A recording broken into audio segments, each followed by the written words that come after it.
नमस्कार. राज्याचं राजकारण प्रचंड तापलंय. ते अर्थातच ठाकरे गटात झालेल्या फुटीमुळे.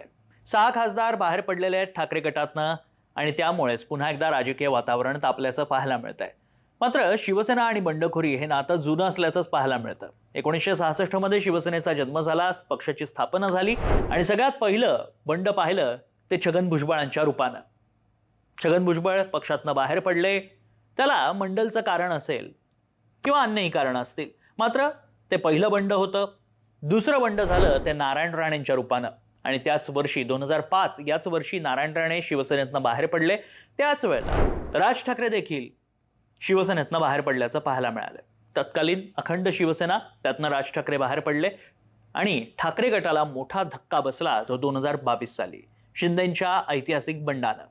त्यामुळे बंडखोरीचा इतिहास हा जुना आहे शिवसेनेसाठी.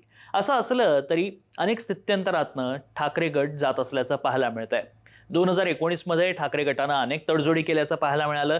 यात त्यांनी सॉफ्ट हिंदुत्व देखील स्वीकारलं. सेक्युलर शिवसेना आपल्याला एका नव्या रूपात पाहायला मिळाली.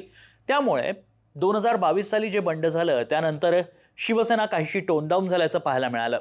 आता पुन्हा एकदा शिवसेनेत फूट पडली आहे, ठाकरे गटामध्ये फूट पडलेली आहे. 6 खासदार बाहेर पडलेत. त्यामुळे या पुढचं शिवसेनेचं राजकारण नेमकं कसं असणार, ते बदलणार का? यामुळे राज्यात काही नव्या घडामोडी घडताना पाहायला मिळणार का? की पुन्हा एकदा शिवसेना आपल्या आक्रमक मोडमध्ये पाहायला मिळते.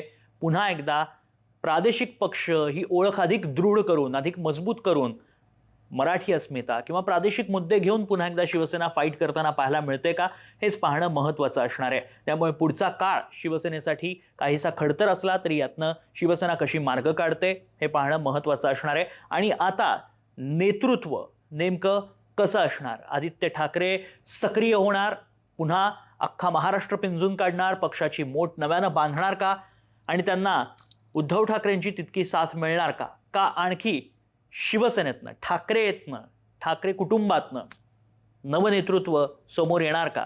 असे अनेक सवाल या निमित्तानं पुन्हा एकदा उपस्थित झाल्याचं पाहायला मिळतंय. आता काय काय घडतं राजकीय पटलावर हेच पाहायचं. व्हिडिओ आवडला असेल तर लाईक करा, शेअर करा, सबस्क्राईब करायला विसरू नका. पाहत राहा NDTV.